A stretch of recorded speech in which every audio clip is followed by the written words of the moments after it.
Welcome to the Dr. Jimbo Love Show, featuring Seth Matthew, my main man right over here. How you doing, everyone?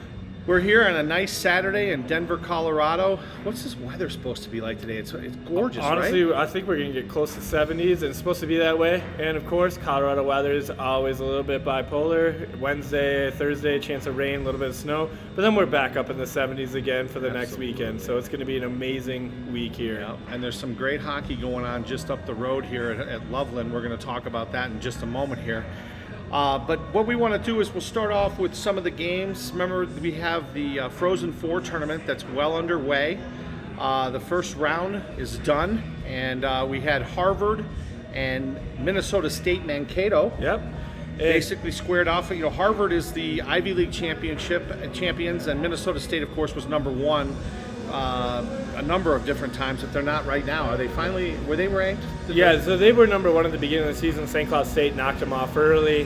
They've always been floating in that top 4 or 5 position this year. A couple weeks at number one. The interesting thing about Mankato is last year they probably deserved to go to the national championship. They got beaten a close one by St. Cloud State. They are consistently up there, and I think this team's about to make a run. They have a lot of the guys back from last year, and they did not miss a beat this year. Yeah, they won Harvard made it close. It was 4-3, and Mankato pulled it out. North Dakota, unfortunately, lost. Another NCHC school. They lost to Notre Dame 2-1. Did you get a chance to see any of that game? Yeah, so I kind of had Notre Dame picked in this one. I didn't put money on this one because, you know what, I didn't know what to expect. North Dakota's been playing the second half of the season since the Olympics without their star scorer.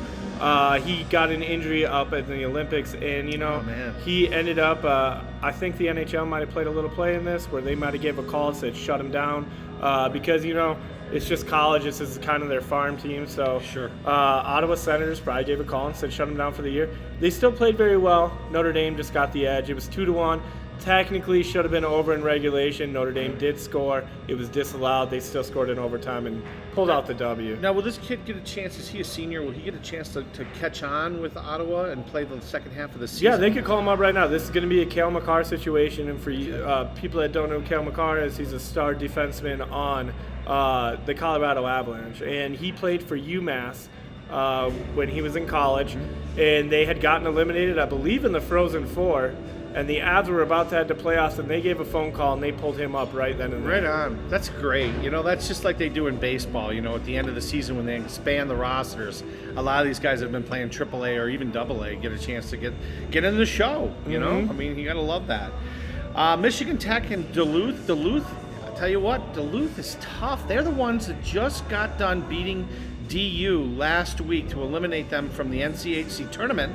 They beat Michigan Tech 3-0. Yep. What did you see? How is Duluth skating right now? Are they just killing it or what? I compare Duluth a lot to Michigan State, where it's kind of tournament time. Duluth always pours it on. It doesn't matter how they did at the beginning of the season because they work out the kinks. They get to the end of the season, and they're tournament contenders every single year. So they peak at the right time. Yeah, and they are looking really tough right now. They really are, and I'm a little nervous. We're going to talk a little bit about DU's game this afternoon. They're playing Duluth up here in Loveland, and we'll be talking about that in just a moment.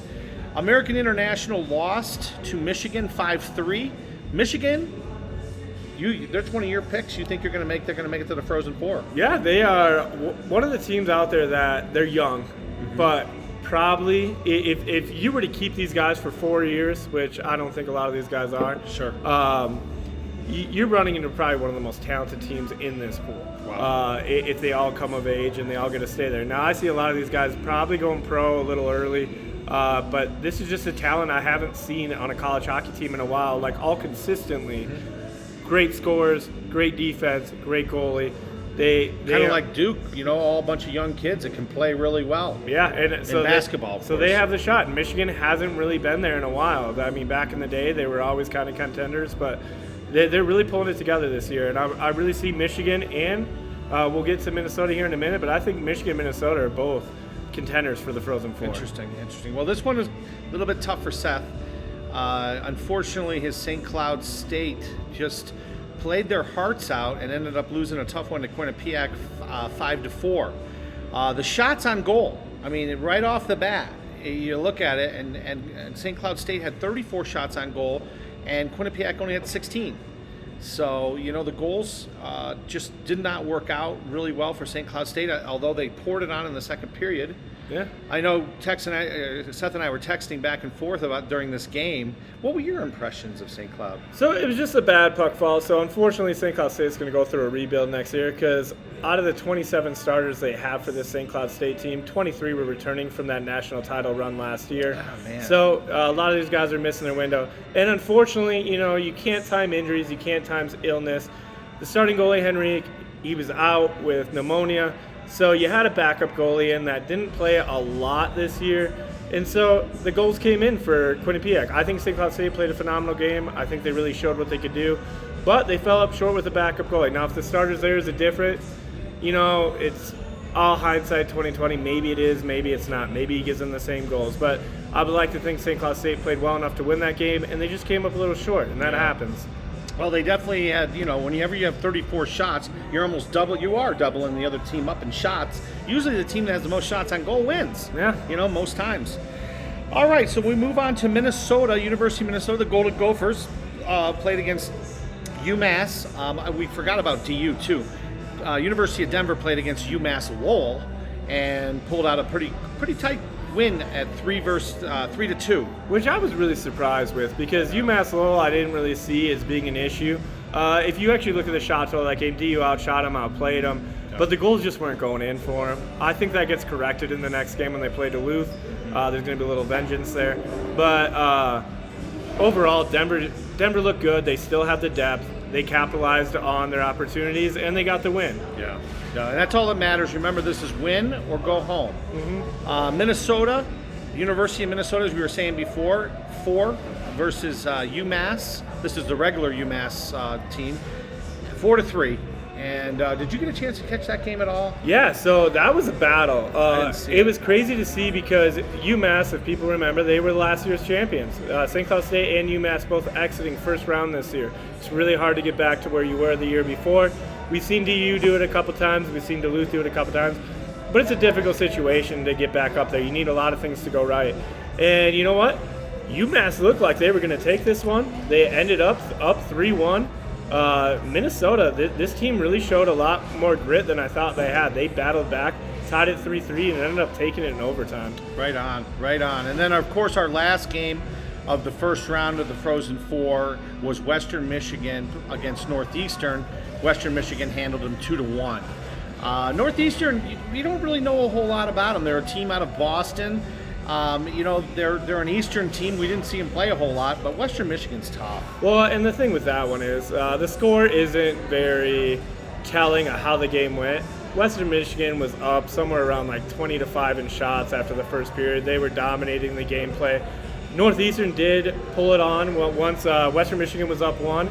They did end up tying it up and making it a lot closer, and Western Michigan handled them pretty well. I really think Western Michigan is a team to watch in this one too. They're a great team. We saw them in the NCHC this year. It's kind of crazy because you don't see Western Michigan up there too often, but they're having a great season, and you just never know. They have a tough matchup coming up, and we'll see how they do. Now, Western Michigan lost to Duluth in the NCHC championship game. Is that correct? Yeah. I thought that was what it showed out when I saw that. So remember, Duluth is coming in, and this kind of transitions into our next thing. And the game that we're really anticipating and we're looking forward here at Brothers, by the way, we are in the mezzanine section at Brothers Bar and Grill at the Shops of Northfield. 2 p.m. the puck drops up in Loveland for Denver versus Minnesota Duluth. Okay, number 3 Denver versus number 6 Duluth. So this, I'm telling you, I'm nervous. I think that if DU gets past this game, we're going to see them at least as far as the finals of the Frozen Four.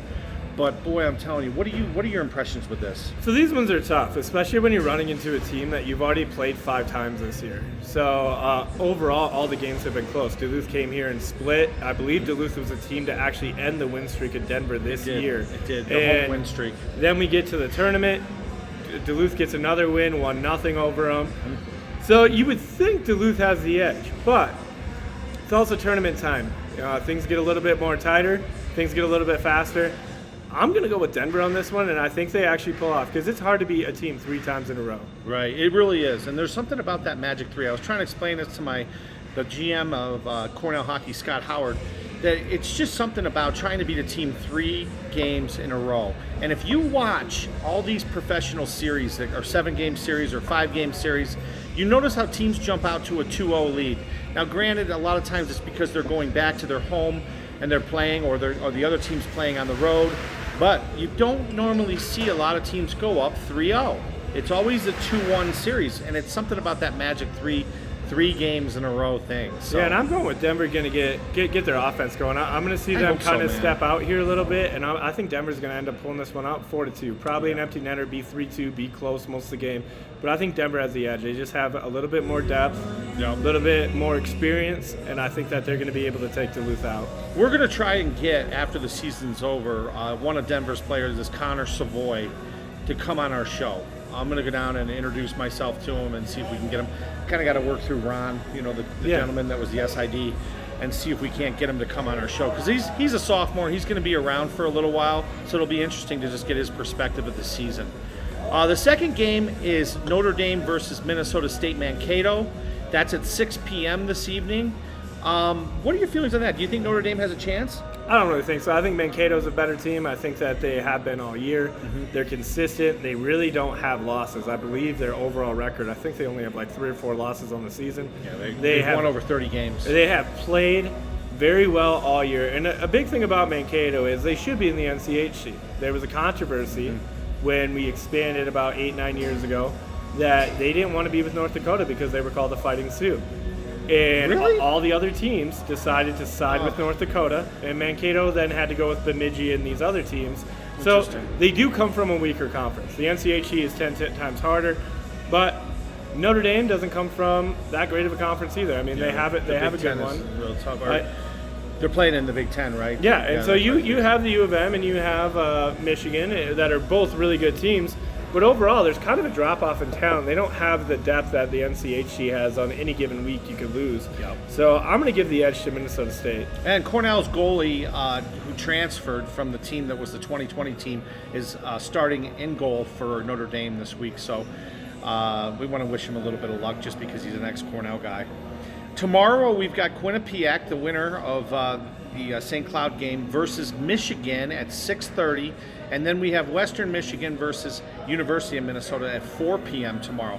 Tell us a little bit about, you think Quinnipiac can use some of the momentum that they created yesterday to do well against Michigan? So it all depends how they come out. It's a new game. They really need to get focused because Michigan is a team that will make you pay if you don't come out hot and you don't start scoring. What I did see in the Quinnipiac game, even though they won, lack of offense. And if you don't have offense against this high-powered Michigan team, you're going to lose. This could turn it ugly. It could go 4-1, 5-1 real quick. So Quinnipiac has to get a goal early. They have to get on the board, and then they can go in their defensive stance. But Michigan has so much talent. They have probably 5 or 6 guys that could stick handle through your whole team and put it in the goal and take over at any moment. Wow. So you really have to be tight on this one. Yeah, Quinnipiac's got a pretty good goalie, supposedly, but we'll see. He'll be put to the test, won't he? It also depends how many shots they get. If they're giving up 35 to 40 to Michigan and they're going to give up another 4 goals, I don't think they score 5 goals on Michigan. I think Michigan's healthy, Michigan's ready to play. And you know what? This has been a while coming that they haven't made a run, and I think this is their time. Yeah, very good. What about the Western Michigan-Minnesota game? You feel like Minnesota's going to be the team that can upset Western Michigan, or it's because it's a 4 versus a 5? Yeah. So this one is a very interesting game. I think it's probably going to be the best of the day, best of this whole next 2 days. Minnesota showed resilience, and they're a very talented team. Bob Mosko used to be St. Cloud State's coach. He's been a great coach for St. Cloud State. He's done very well in Minnesota. But this Western Michigan team is a team that surfaces like once every 4 years at being a dominant force, and this is their time where they're the hottest. So I think this one's going to be a tight one. I'm guessing 3-2. I'm guessing there could be even overtime, but this is going to be a very high-talented, fast-paced, lots of shots, and it's going to be probably a lot of goals going into this game. Right on. Well, good. See, I think I was thinking that the best game of those series of 4 games was going to be DU versus Duluth. See, I could see that going either way. You get the high scoring, but when you play someone multiple times in a year, usually when it gets near the end, Right. the scoring gets less because you started to figure each other out. Right. So I could see this be as a low because Denver lost 1-0 in the tournament. Right. I could see this being a 1-0, 2-1 game. Very close, low-scoring game for Denver and Minnesota to lose. Interesting. Yeah, remember, come down to Brothers. We're going to have it on. It's going to be on all the prime TVs. Basketball does not start until this evening, which brings us to basketball. Just as much as we were dogging the ACC, Seth, what happened with the ACC in the Final Eight? See, I love this hindsight 2020 with the ACC. we all were talking trash. ACC's weak. ACC can't do anything. 3 out of 8 teams are from the ACC. You have Miami, which you've been picking for quite a while now. Ever since I saw them play against Duke in the ACC championship tournament, I said, watch out for Miami. Yeah. Now, my bracket is the worst bracket that I've had in 42 years. Mine too. It really is. I can't believe how horrible it is. I've got Kansas. That's it. That's the only team that I've got left. But I did pick Miami. Yeah, that's a good one. But it's going to be very interesting to see how this plays out because you have Duke, you have a UNC, and you have Miami. Now, do we question, should have Wake Forest been in? Yeah, that's the big question, because I don't know how far they went in the NIT, but it's tough. It's tough with the play-in games, and it's hard to tell which conference is going to be and which one's going to do the best in the tournament. Now, yesterday, I didn't know you realize that yesterday was National Peacock Day? I did not. It is National Peacock Day. Didn't even know that was a thing. And guess what? St. Peter's Peacocks ended up winning against Purdue in one of probably the best tournament game so far, 67-64. And I had this way wrong. Because 13-point underdog, Seth. I thought Purdue, with their size and physicality, would overpower St. Peter's. Big time. They had, the guy's got to be like 7'17". He looked monstrous. Yeah. He's 7'4". Huge down low. No answer for him. I honestly don't know what Purdue was thinking because I would have just fed him all day because you have the size advantage and everything else. And to St. Peter's, to their credit, they had a gentleman down low that basically was bumping and grinding with the 7'4" gentleman, and he missed. Going down the stretch, he missed so many baskets. I mean, this first of all, as I was saying before, was a 13-point underdog. Mm-hmm. Okay, the Coach Holloway is doing a wonderful job. His quote at this is, "That's who we are," after the game. Giving his players a lot of credit. This is the first time a number 15 team or a number 14 or a number 13 seed has made it to the Elite Eight. Okay, we've had 2 12 seeds that have made the Elite Eight. So that's how historical this game was. I mean, you don't see this very often. Mm-hmm. You had 3 players that went in double figures. But really what's interesting, and this is why Purdue lost, with 4 minutes left, St. Peter's went into a 2-3 zone. Okay, and I remember watching it, and I was like, interesting. They're going to make Purdue shoot over them. They're going to collapse on the big guy down low, and they're not going to allow the ball into them. That's exactly what they did. Purdue had no field goals from 5:18 mark until 25 seconds left in the game. That is a drought that sends you home, Mm-hmm. And on top of that, you had St. Peter's that went 11 for 11 from the foul line in the last 4 minutes. They were 17 out of 18 in the second half. That is your recipe for an upset, folks. A team gets cold down the stretch and you hit your foul shots, I'm telling you, it's hard to weather that kind of storm. Well, and you see that with even the good teams when they lose close games. Look at the free throws missed. Those are free points. Yes. Nobody's contesting you. Hats off to St. Peter's that they didn't buckle under pressure, and they shot almost perfect from the free throw line. For you betting guys out there, the odds were 1,000 to 1 that St. Peter's would win the NCAA championship. Guess what they are now? 1 out of 50. So if any of you guys out there laid money on St. Peter's, I'll tell you what, you have a big payday coming if you can hang on, if they can hang on and actually win 3 more ball games. Yeah. Purdue, again, we talked about Purdue. It's sad to see the kids, I always have a hard time watching them, but there was a lot of guys crying after the game afterwards. You love watching the Cinderella teams, but then you always have to remember that there's another great squad that just grinded it out all year that has to go home for the rest of the season. And it's really more heartbreaking, especially in these close games. Losing by a 3-pointer, it's just hard because you think, honestly, you replay the game back in your head. one different play, one different thing, that changes the whole momentum, and you just think back to it. Now, if you get blown out by 10, 12, you got beat. Yeah. But these 3-point games, they're a tough loss to take. They really were. Now, moving on, we had another really interesting game where we had number 10 Miami versus number 11 seed Iowa State. Miami ended up winning 70-56, handled them pretty well. Miami, average age for Miami, we've said this a number of times, 23 and a half, basically, years old is what their average age is of their starters. That's crazy when you think 18 to 22 is your normal age for college kids.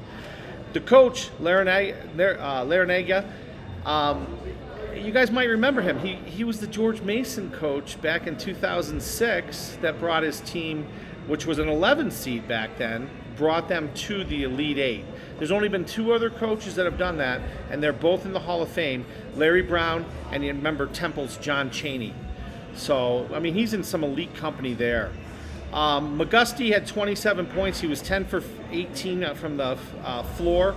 Halftime, this was a pretty close game. It was 32-29. So you got to remember that 17 out of the last 18 games, and this is one of the things that Miami's coach have said, basically were decided by a possession. So, you know, Miami is kind of a deceptive-looking team. They played in the ACC, and here we go again. How tough was the ACC? Yeah. So Iowa State had a couple different things. They had a first-year coach. His name is T.C. Otzenberger. They took a 2-win season from last year and turned it into a Sweet 16. So really nice job coaching there from this new coach. Is he getting Coach of the Year? I don't know, but See, I thought I heard something about that because you look at a 2-win team. You're not going to bounce back and make it to the Sweet 16. That's just insane. Yeah. But it happened.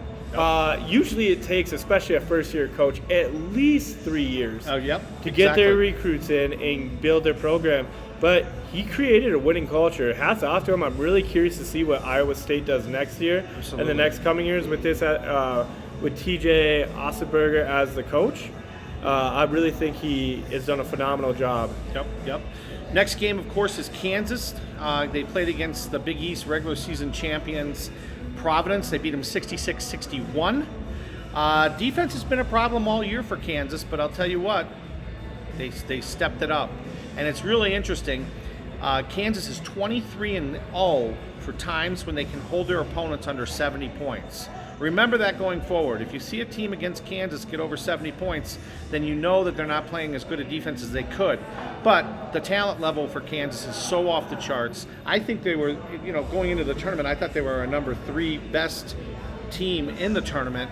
Again, Arizona ended up losing, so this puts them as the last number 1 seed left. Providence, it's just tough. They came out, they were not shooting well at all. They went 4 for 25 on their first number of field goals. They couldn't hit a 3-pointer. They missed their first 11. Okay, that's cold. That is really cold.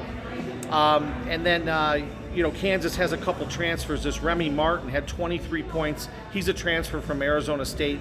He and Bobby Hurley didn't get along too well. It was time for him to leave, and he ended up at Kansas and is just doing extremely well for Kansas. Did you see this game at all? Yeah, I did, and I honestly, it's what I expected. I expected Kansas to win. I think Kansas in my bracket, I think I had them in the Final Four.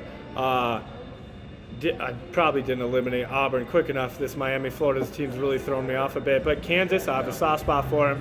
They're always a fun team to watch, and they're always there. They're like the Dukes and North Carolinas of the league. Absolutely. And Gonzaga, where they're there every year. And this team has looked athletic. They're 30-6 or 31-6 now, so they rarely lose. And I think this team, especially now with the teams in the other side of their bracket, I think they're championship bound. Yeah, because you have Houston, Villanova, and Miami left. Yep. And I think Kansas is the best out of those teams. Well, on paper, definitely. I mean, we're going to talk a little bit about Houston here in a second because they knocked off Arizona, but Houston's just playing way above their heads right now, and it'll be interesting to see if they can sustain it. I'm a little sad here, but Seth called this all season long. He always talks about Gonzaga and how they break his heart and end up losing a game that they're supposed to win. Although Arkansas is as physical a team as I've seen. Mm-hmm. They will muscle you to death. The Zags lost 74-68, and it's just, Timmy had 25 points. Holmgren for the Zags ended up with a pretty good stat line of 11 points and 14 rebounds. And he didn't get to finish the game.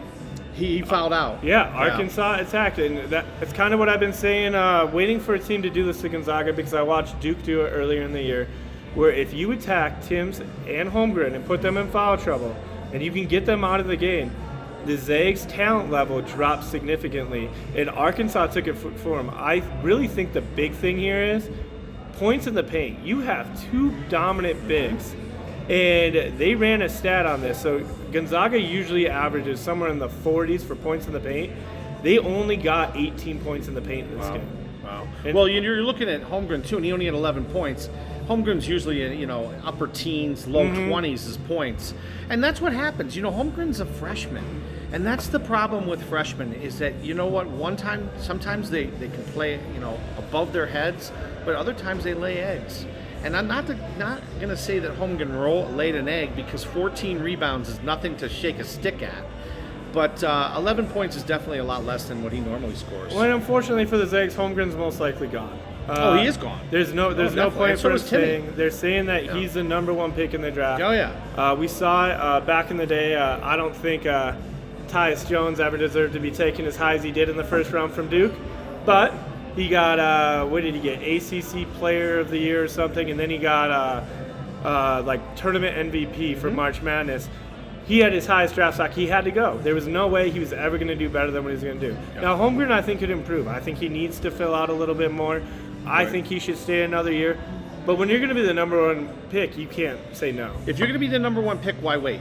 Yeah. The only thing that's going to happen is you're going to fall lower. Mm-hmm. And we saw that with Duke and the guy there, Mr. Tripper.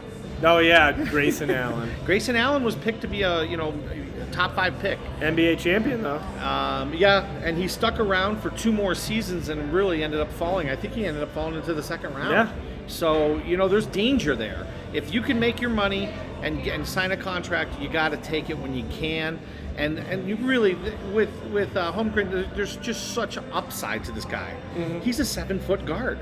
Well, basically. You got to look at it, too. That's what we talk about bowl games, too. Mm-hmm. Is it worth it for these college athletes that are going in the first round to play? I believe Christian McCaffrey opted to play in his bowl game, and he was injured.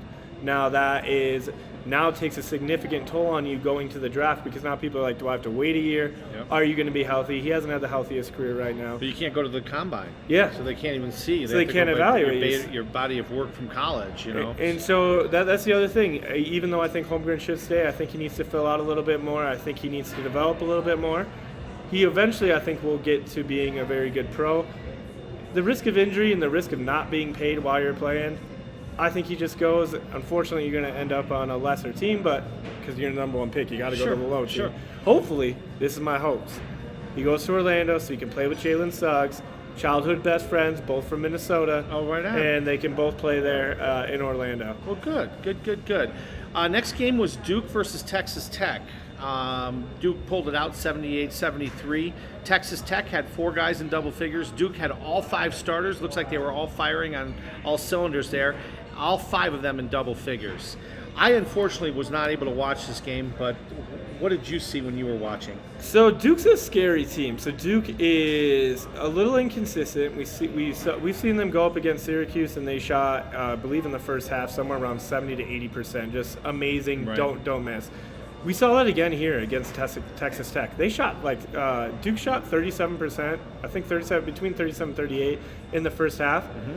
Second half, 81%. Wow. Did not miss. They battled back. They took on Texas Tech. They turned it on. It seems like these players are really playing for Coach K. Yep. And it's hard to see when they're going to leave. I mean, they have a tough matchup coming up here against Arkansas to go to the Final Four.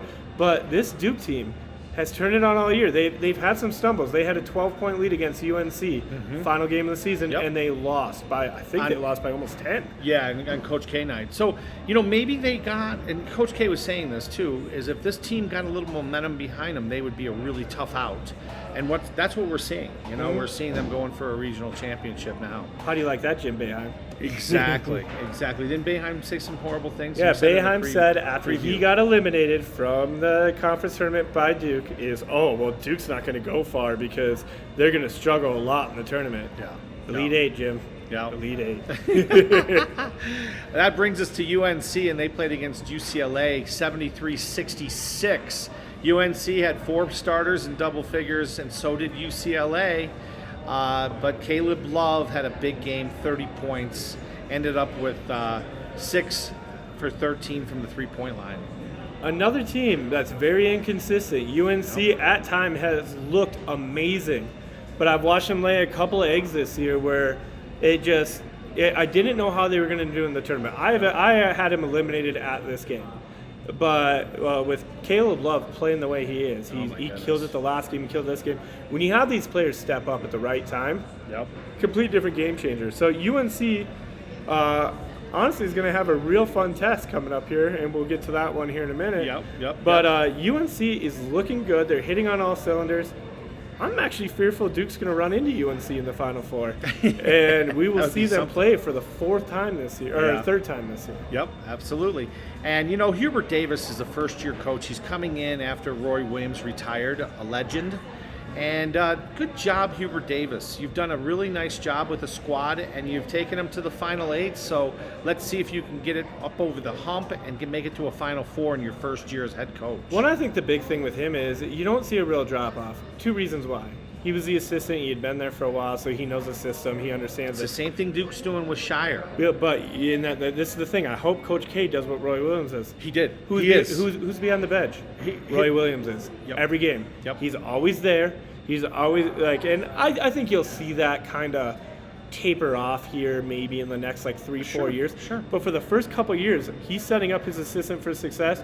And Coach K, I hope you do the same thing for Shire, that you stick around for the first couple years. Maybe even help with a little recruiting. Yeah. Just get him get be his an ambassador. Yeah, get his feet under him, and these 2 programs can be successful without missing a beat. Well, this is way before Seth's time, but back in 1977, Marquette won a national championship, and Al McGuire, which most people know him as an announcer, the late Al McGuire, made it a point not to come to the games, and he thought he'd be a distraction. So he did stay in the background and help with recruiting, but we're seeing a totally different kind of mindset.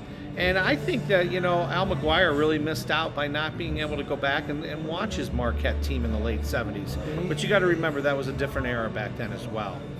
All right, Arizona loses to Houston. Calvin Sampson's Houston team is another, I think, Cinderella team, even though they're a 5th seed. Mm-hmm. But they knock off Arizona. Houston's big 3 of Shed, Edwards, and Carlton, 21-19 and 10 points respectively, and Arizona goes home early. Yeah, and Number honestly, 1 seed. I don't know who's going to keep up with this Houston team right now. You look at it, this was their closest game of the tournament so far, a 12-point win.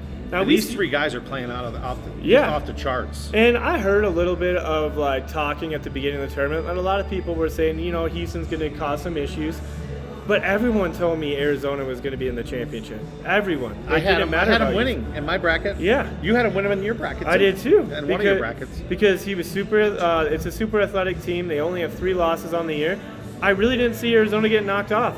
But Houston came to play, and honestly, this team is creating noise. They got another tough matchup coming up here, but at the level they're playing, I just don't know. Is Houston going to be a 5-seed winner?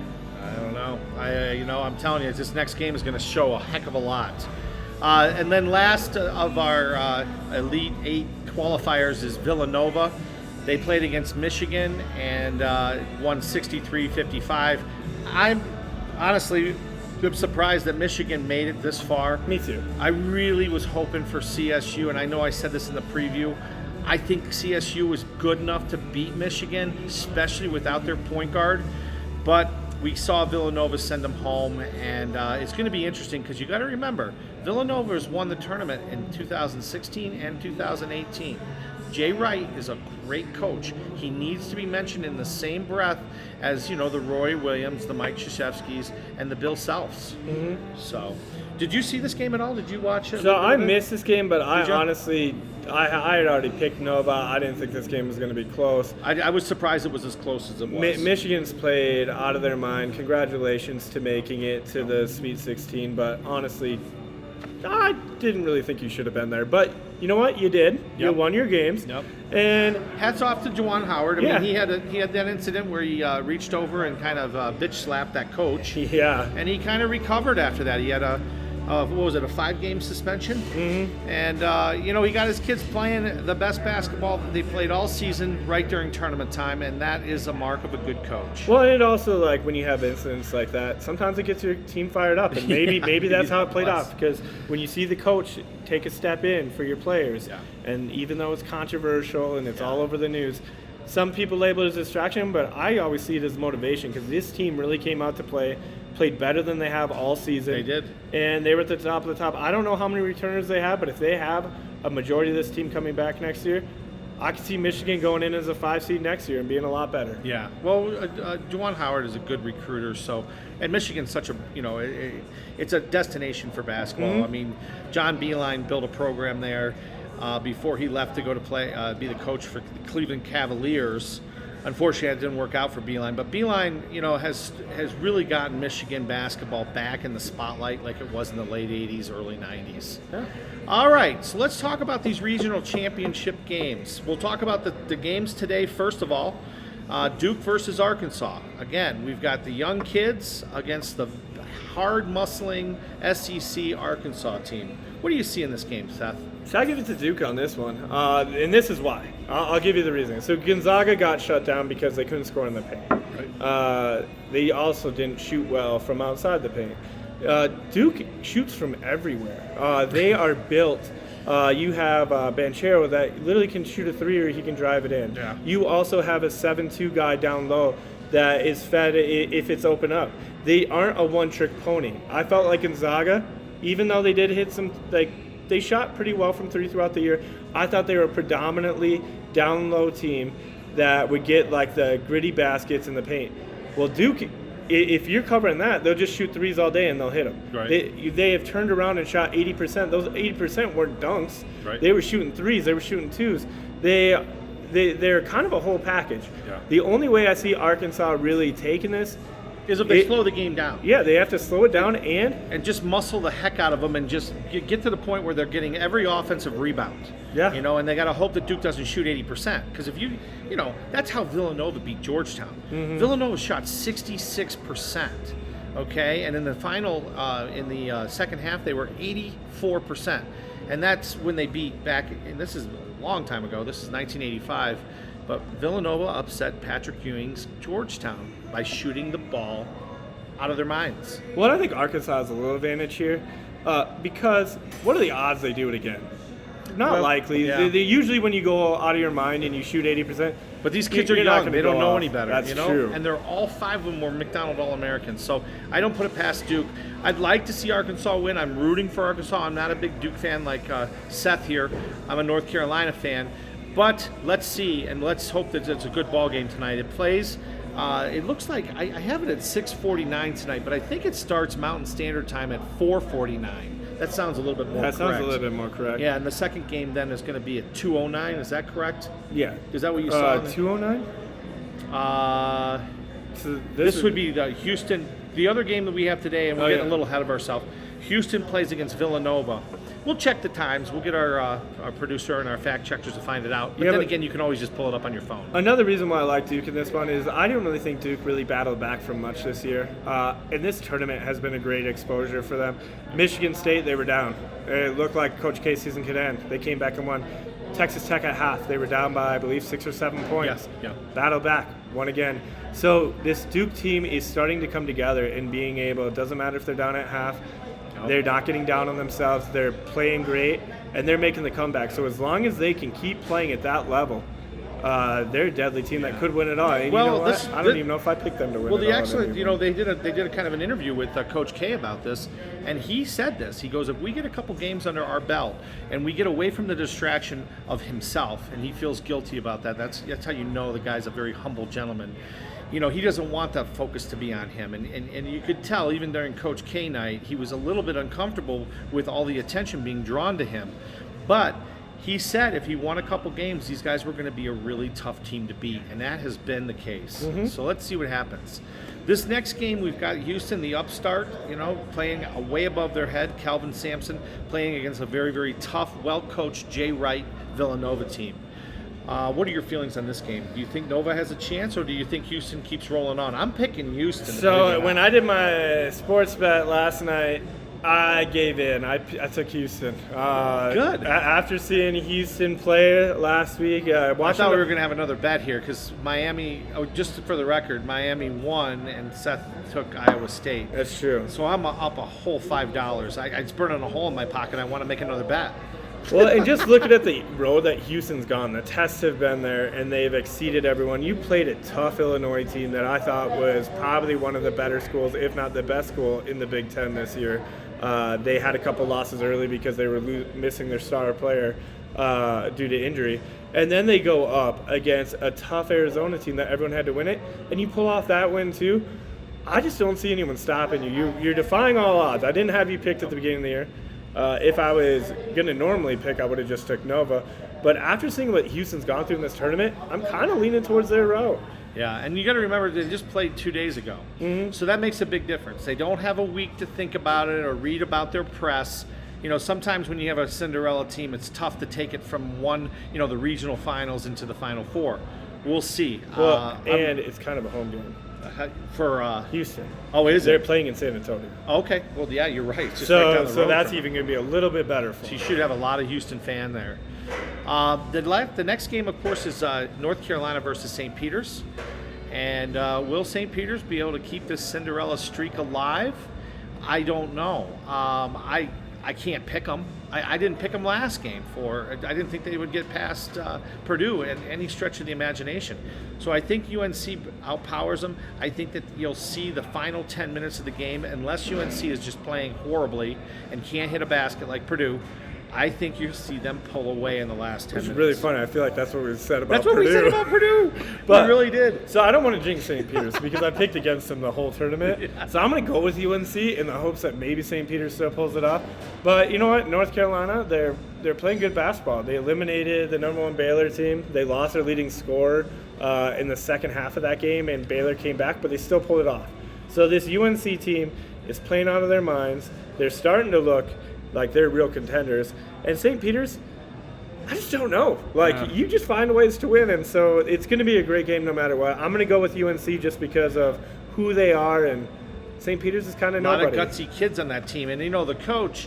I was kind of reading a little bit of a small little side note. The coach for St. Peter's played for Seton Hall back in the day, and ended up getting injured between the Sweet 16 game and the Elite 8 game. So it's nice to see this guy come back in his same state as Seton Hall and be able to take a team as far as he has. Our last matchup is Kansas versus Miami. Again, you've got the talent of Kansas, which is just off the charts, against the experience of the older Miami team. I'll tell you what, if this game turns into a playground game where they're running up and down the floor, I think you give the edge to Miami, believe it or not. But we'll have to see how it plays out, and we'll have to see if Miami comes to play like they did last game. I'm picking Miami in this game. I'm going out on an edge, and I'm going to take Miami. Well, maybe this will be bad because me and Brothers Nation, we have a store in Kansas. That's right. So I am sticking with Kansas. So I'll give you the $5, give you a chance to win your $5 back. I'll take the points, okay? And I'm not sure what the line is on this game. You're going to give me the points, right? I think it's like 3. It's only 3? It's not a lot. I'll double check it. But I believe the way Miami has played, it had moved to like a 3.5 to a 3. Okay, so whatever the line is, I'm going to take Miami in the points, and we'll see what happens. Because that means Miami can still lose, and I can still win my $5. I know I'll be up to $10. Oh, my goodness. NFL news. What's been your impression so far of all these moves and trades and signings? There's a couple of interesting ones. Like, obviously, we're happy for Russell Wilson. Ongoing joke we have going in Denver. If you guys follow the news in Colorado, our stadium caught on fire. Yes, it did. Rumor had we set it on fire because we had to pay his contract. So we had to get the insurance money. And it burned like a dumpster fire. It really did, yeah. Which has been what the Broncos have been like for the last 6-7 seasons. I'm actually really interested in what's going on. There's rumors going around DK Metcalf may end up in Green Bay. There's rumors going around that DK's staying there. He's defending Drew Lock right now. To all the fans that say Drew Lock's not their guy. So he stepped in and defended him, which I found pretty interesting. Minnesota sneakily is signing the Green Bay defense. Anyone that went Pro Bowl for Green Bay, they're just sliding over to Minnesota right now. So Minnesota can make some noise, which no one's really going to see coming because the offense looks the same. The biggest issue has always been defense. And the defense is slowly getting better, but nobody's talking about it because of all these top players being moved. Right. Some other news. Colin Kaepernick's working out with teams again. We'll see. Is he really? We'll see how that plays out. He's asking for one with the Seahawks. Wow. Baker's stuck. Baker Mayfield. Yeah, where's Baker going to end up? You know, it's kind of interesting. I mean, he's been living out of his moving van with his wife because they kicked him out of the stadium. You know, I mean, did you see that State Farm commercial? I did. That's a State Farm commercial where he can move his insurance anywhere in the country. See, this is an uncomfortable situation because Baker would love to be traded. Cleveland doesn't want to do it, and here's why. If Deshaun Watson loses these civil suits, he could be suspended for a whole nother year. He may not even play. It's written in his contract to protect the Cleveland Browns about a suspension for him. But I really think that Cleveland's sitting there waiting to make sure that he's not suspended before they get rid of Baker. Well, they're saying that there was precedence for him to be suspended for the first 8 games, which is half a season. Yeah. And you would need someone like a Baker Mayfield. Why would, and they have to look at it the way that they have him. They have him locked up for another year anyways.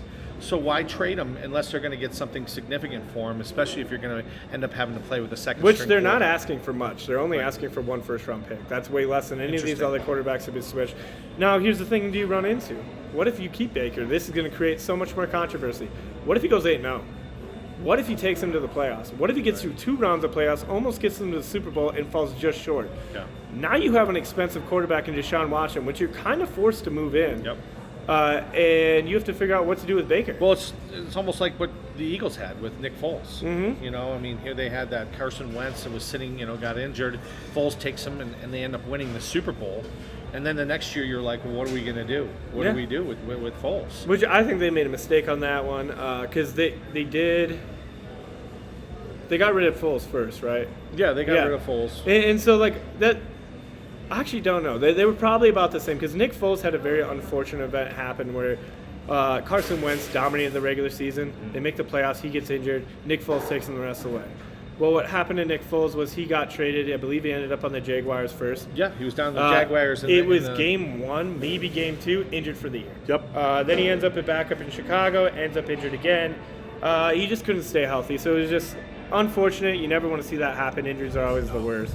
Some other NFL news, Jimmy Garoppolo still doesn't have a house. Is San Francisco technically going to keep him 1 year? That is an option. People don't like it. People would rather see the new guy in. But the new guy's on a second year of a rookie contract, which means he's still in a contract for another year after this. Right. So you could keep Jimmy Garoppolo for 1 more year, give him 1 more shot at Super Bowl.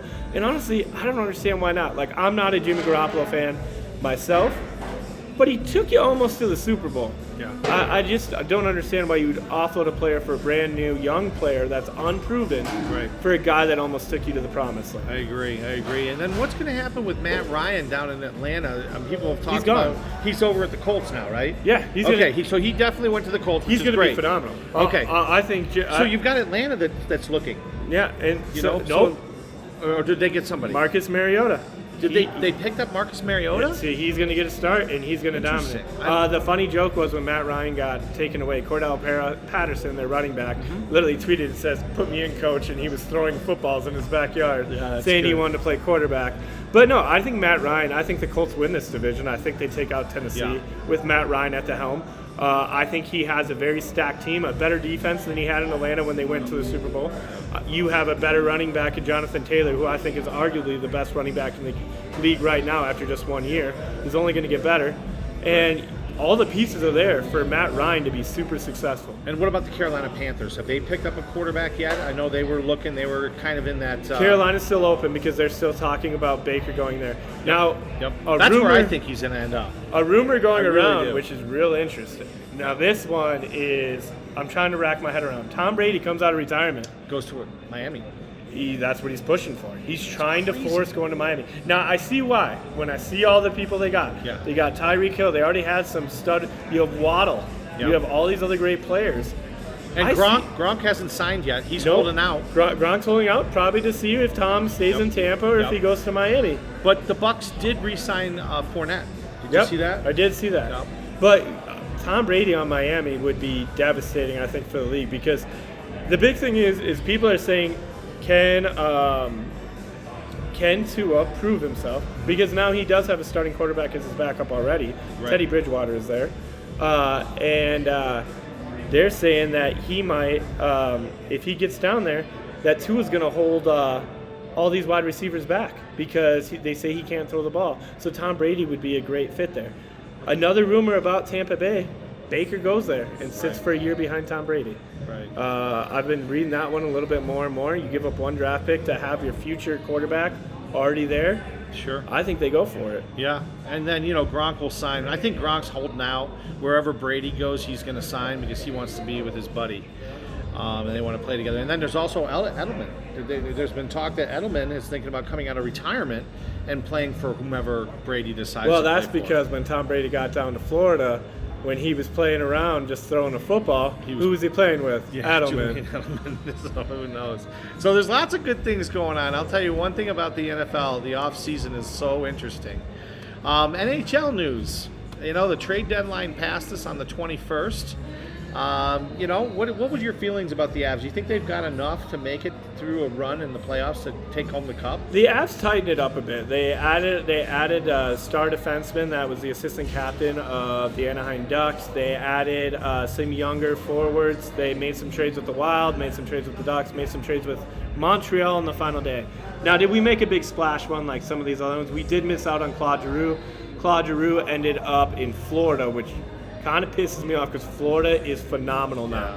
Yeah. They are actually Florida and Tampa Bay are probably the 2 most terrifying teams in the NHL right now.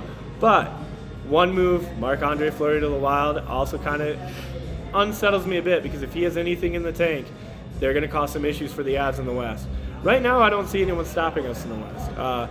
The real thing is our star captain, Gabriel Landeskog, has been out for a week. He had, I believe, a scope on his knee. He will not be back until playoff time, so hopefully he's ready to play. Because if he's there, I don't see anybody stopping us. We just had a big win last night against the Flyers. I believe we won 7-3 or 6-3. In our last 5, even without Gabriel Landeskog, we won 4 out of 5. So we are firing on all cylinders. So. Good deal. Excellent. Well, we are here in the mezzanine section of Brothers Bar and Grill at the Shops of Northfield. We have a gorgeous day outside. We have a wraparound porch with TVs that are out there just waiting for you to come down, sit outside, and get ready to start watching some DU hockey. What other things have you got going on as far as drink specials for this weekend? Oh, yeah. We always have the best specials and the greatest time. We're still doing the 450 Busch Lights, $5 Coors Light Talls. We do shot specials. I believe it's $5 green tea shots. Mm-hmm. And we always have our Long Island pitchers that we do. And the trash cans. The trash cans are flying off the thing. You need a little pick-me-up. Yep. Now, not to go away from drink specials, let's say you're coming out and you're looking for spend the day with the kids and you don't want to sit at Brothers the whole time. A couple movies just came out. The new Batman's out here at Harkins Theater. Yep, take the kids to a movie and then come catch the basketball game after. Absolutely. Give your kids something and then come hang out with us. Yeah, the Shops at Northfield are just a wonderful family atmosphere. It's something that everybody should see, and we are just located just on the northern side of I-70, right across the interstate from the former Stapleton. Now it's called Central Park area. Yep. So, folks, it's easy to get here. You get off at Central Park, get off at Quebec, come on over. We got Bass Pro Shops, too, that we share a parking lot with. And there's always the Target. You can't forget about the Target. Minnesota company. Exactly. I want to give a special shout out to my wife. Tomorrow is 12 years. We've been married, and here's to 12 more, maybe 20 more, or 100 more, however long we make it. So thank you very much, Yvonne, for putting up with me, and we're going to have some fun tomorrow. All right, folks. Hey, tune in. We'll be back probably on Wednesday or Thursday with a preview show. We're not going to do a second part of our show today, only because it's just a little bit too busy for Seth to be up here. Folks, we want to thank all the people that came up to watch us today. Yep. And come on down to Brothers and check us out. Seth, take us out. Yeah, make sure you don't miss out. We got great games. They all start about 2 o'clock, I believe hockey's about to start, and then we have 4 o'clock for the basketball. So make sure you come down, catch all the games. We have the greatest drink specials, the greatest food. So come on down and say hi. Absolutely, folks. And get out there this week and earn it. We'll see you next week.